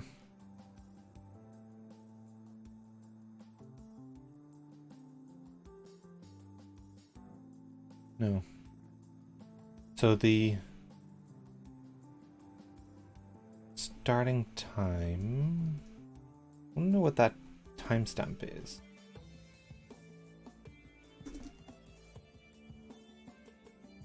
Timestamp, and then in here, I'm just going to have a look at console.log now.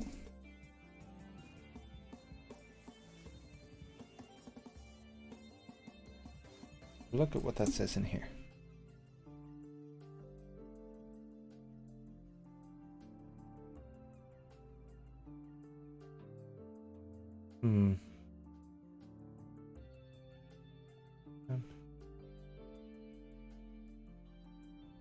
Dump.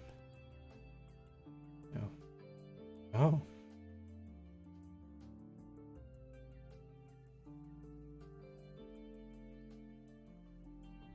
That's odd. What is the timestamp for an RAF callback?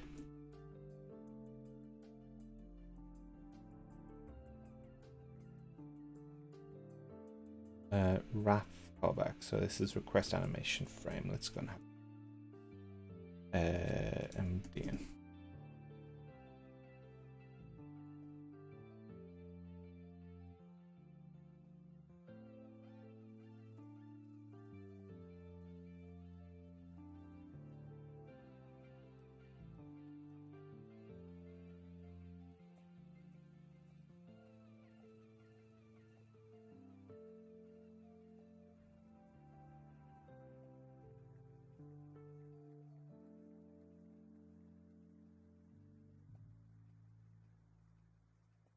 Performance.now? Does that do it?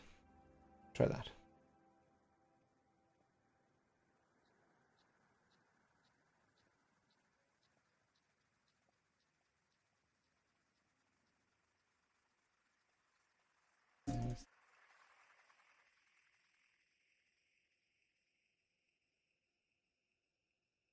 Oh.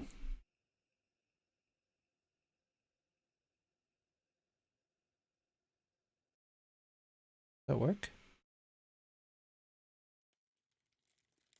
It is working. Starting time is performance.now. Okay, cool. So that's good. We've now done a thing.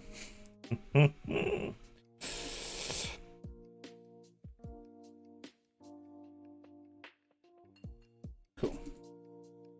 So we've been able to initiate the performance.now. Hey Dragonblood. Just to bring you up to date, I've been looking into the middle distance, thinking about how to achieve this, and the solution has mostly been I'm going to do local storage. Oh, I'm going to try local storage for this thing here in our timestamp. Our timestamp thing is this starting time. So what we'll do is we'll try and read starting time from local storage. But what is it? It's a do console.log time this dot starting time, and type is type of dot starting. Just want to see what type that thing is. I think it might be a number, but it's like a float. So we might need to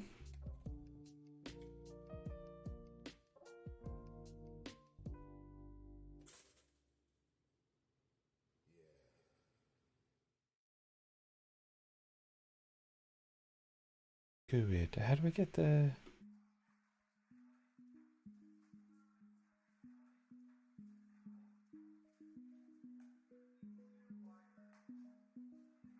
So it's a high precision float, but can you parse high precision floats? This parse float would still do the same thing. Component must be D.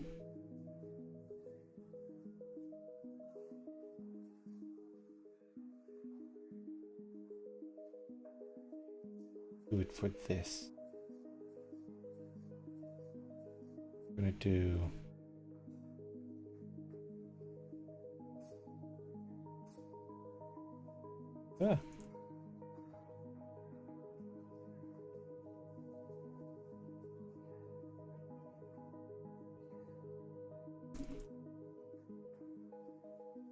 that won't work actually.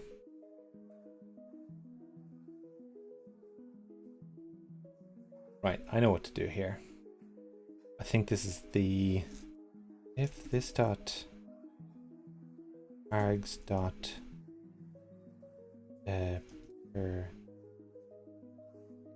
persistence ID. Yeah, that's what we need. I'm not going to do a GUID because every time I refresh it'll have a new GUID, I think. Instead, what we're going to do is we're going to take a local storage. If we have a persistence ID, we will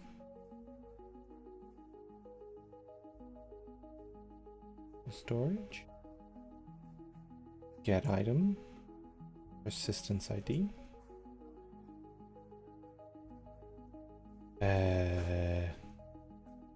Let time equal blah, and then we do this starting time equals parse float time. Okay.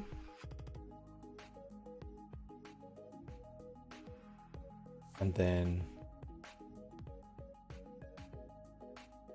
if persistence ID set item, yeah, local storage set item, gonna work? What do we think? Is this gonna work?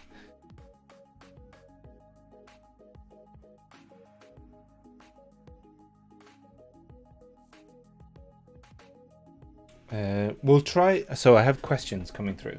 So what's the reasoning behind using that as the way to serialize? Interesting. It might be the same GUID before and after refreshing. Same counter that resets after you refresh. Yes, but it's... So I'm assuming TRB, I know who that is. Ah, so you're asking why about performance.now. The reason I'm using performance.now as the starting time is because what we actually removed here was in RAF callback, we used to set the starting time to be the timestamp that was passed into RAF callback. And RAF callback is request animation frame. And that is called with the current time in the request animation frame. No doubt because it's like, hey, here's the time, do whatever tweening you want to do for your animations, etc., etc. So I need to initialize it to the same thing that this is going to be like resetting it to, or like whatever the case may be. Yeah. Starting time. Timestamp minus this dot starting time. So these two need to be in the same ballpark. because if you do a date dot now, it breaks. Let's date. Like, no. I'm not going to be coding for that many millions of years. Okay, so set item args.persistence ID, this thing to be boom. We now should be setting local storage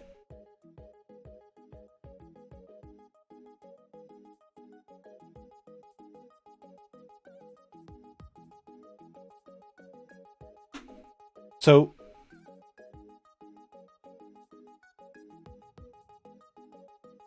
I don't need to just persist the remaining seconds. I might need to persist the remaining seconds. I don't know the answer to that.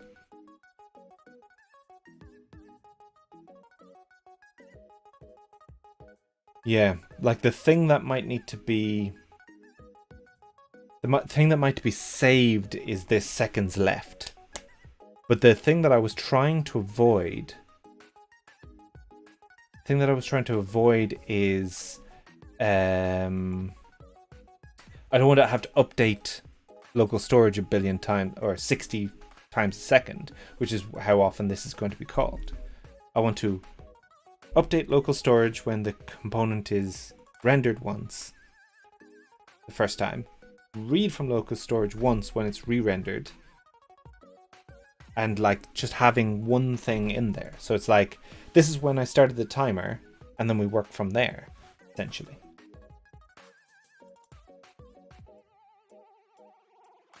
Yes, but does will destroy get called on a refresh? Like when you close the app, not when you navigate away from it, rather. That's the key thing here. Okay, so I might have a problem. Oh, yeah, we don't have a problem because $1 million question. Yes, exactly. So we don't. This is not even being kicked in yet because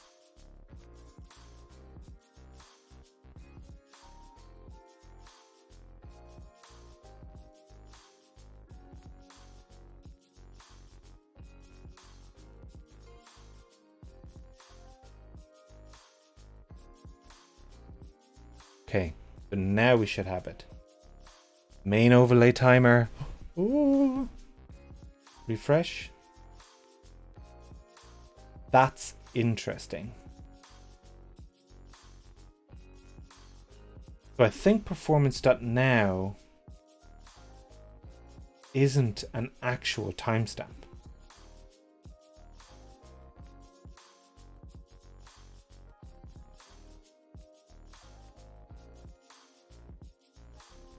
I think it's just since the start of the application, isn't it? That's the problem.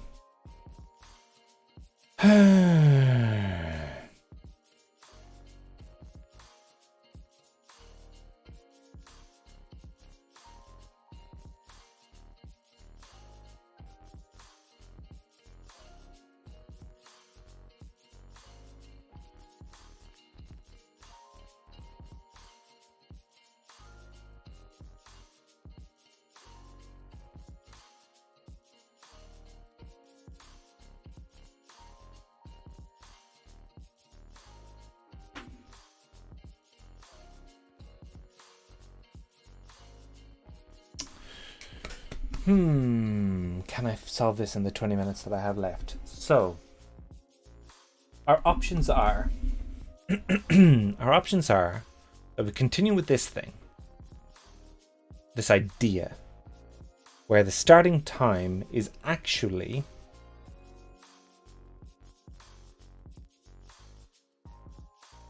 adjusted,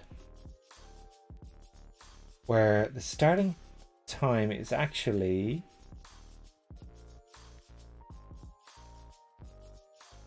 performance.now plus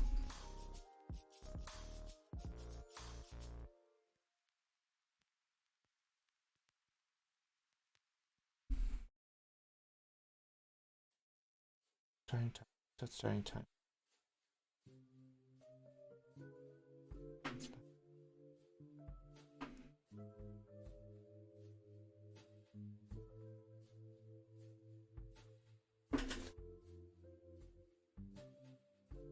Seconds left.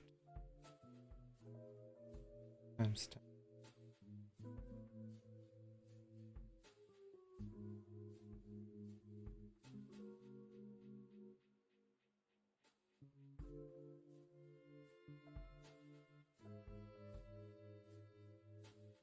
Okay, well, that doesn't actually exist.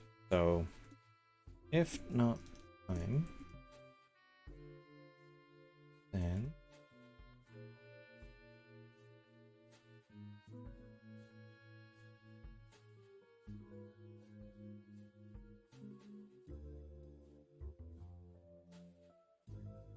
we want to have a persistence thing. We want to set it.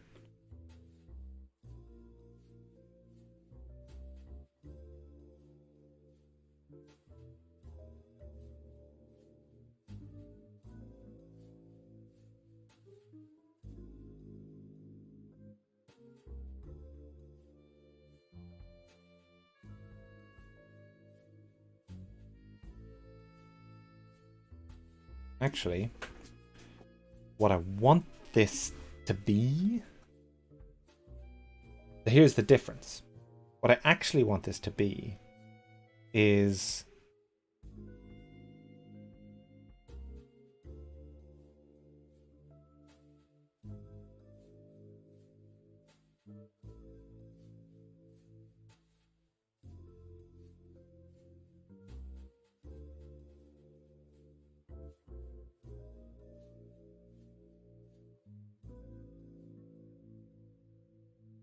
oh, this is so hard to think about. So when we run this the first time, we're going to set a date now. Okay. Then, how many seconds that have elapsed since that date now and now. So like this will run the first time and then it won't run the second time. So we're going to do starting time is actually date dot now.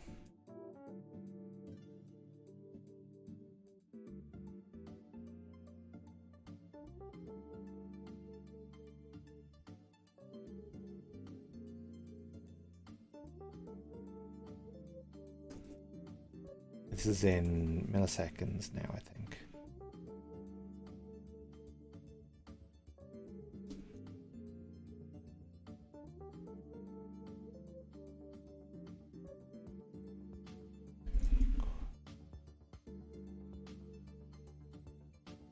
Whatever. And now minus time, I think.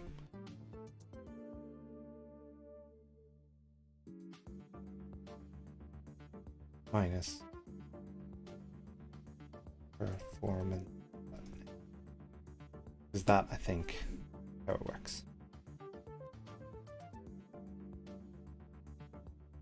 What? Prettier PISS off. I'm trying to make it easy there for us to understand. Oh yeah, buddy. Explosions. So the thing that I'm trying to figure out here is I want the first time around for it to starting time. Console.log.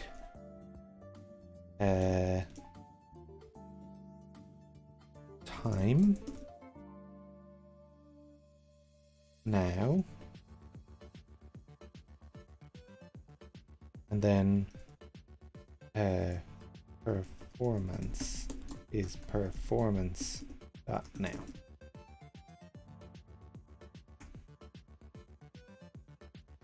Let's copy. Oh.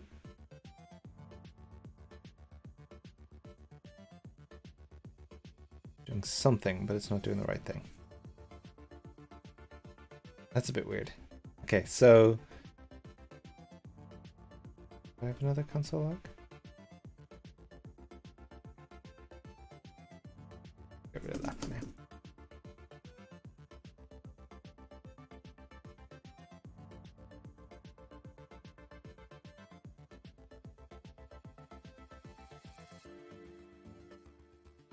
We don't need that anymore because we now set it here.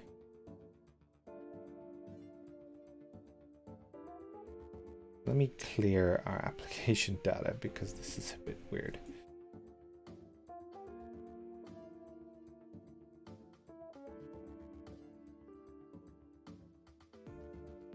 Okay, so now we're not at least being really bizarre. So now then we want now, and then difference is time. I did date now minus time.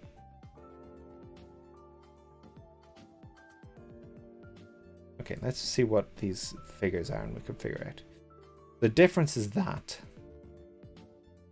But that must be milliseconds. So this is 29 seconds ago that I created it. 39 seconds ago, 40 something. Yeah, so that means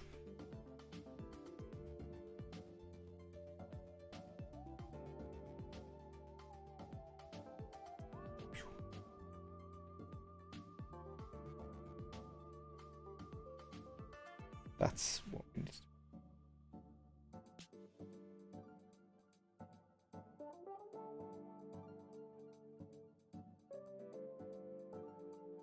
$24.50. Almost not quite doing it right. But it's also not a million times off.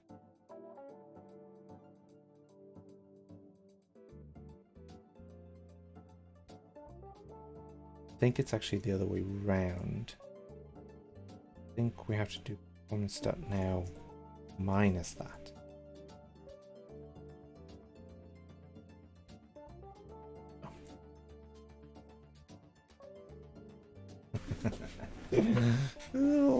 Okay, so the difference here. So this is like 10 seconds ago.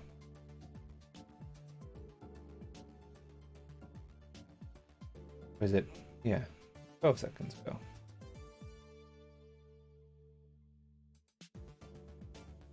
No, 100 and... Yeah, sorry, 109 seconds ago. So the thing is kind of doing what it's supposed to be doing. What time is it? I got 10 minutes to finish this. So that timer, main overlay timer, isn't changing when I refresh, which is exactly what we want. So I now have a date in local storage minus to plus. Well, I think so. Let me check. So the starting time is essentially this thing. I imagine this needs to be negative.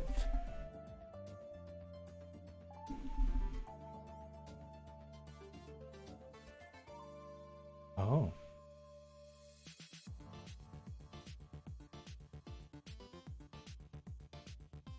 Difference.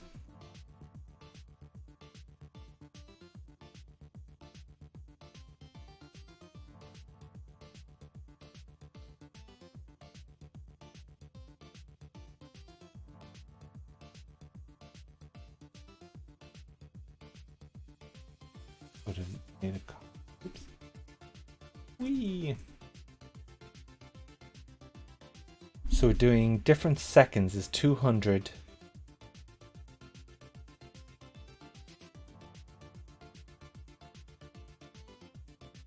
Seconds ago. There's a high precision timer in millisecond. Check this.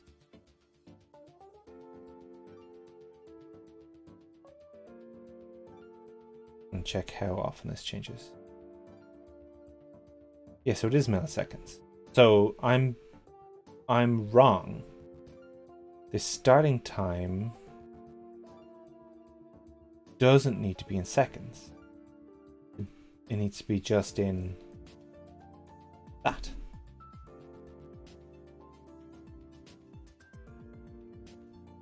Let's see what let's get rid of this other comment. Console log. So it's definitely in milliseconds. We want the starting time. This might work. Yes.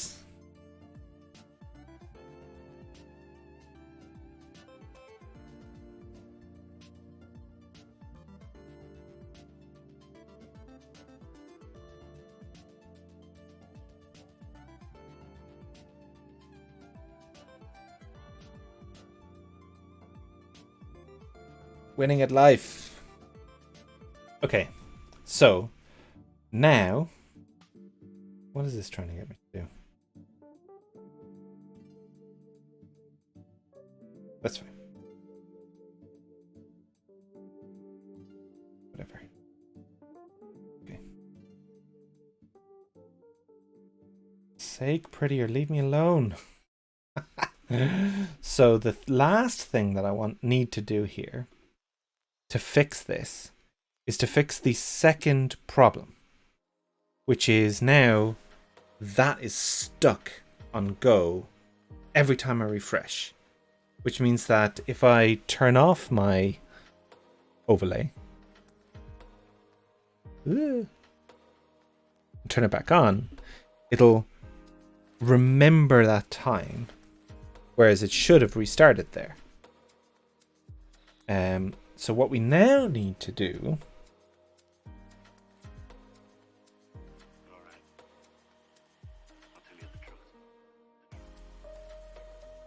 this is so bananas. So was it seconds? So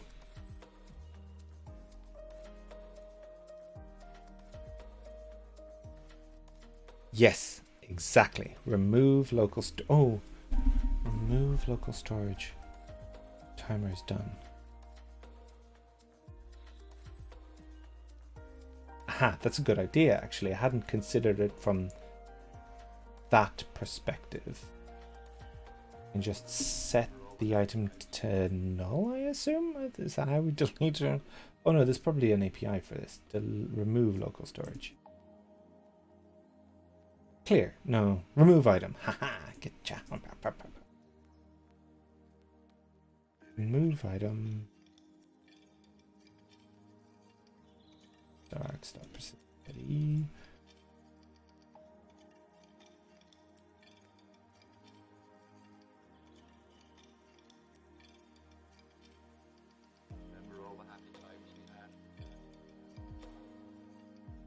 That is a great idea, Dragonblood. But now it's refreshed. It's removed it because it's moved it to Go. We refresh one more time. Refresh in a way that'll actually do a thing. Go, please. Yes! That, my friends, is winning at life. Now I've removed it. It's done its refreshy thing and nobody even noticed. We done it. We have done it. We have persisted the timer in the most complicated of ways. I don't know if this is the most complicated way.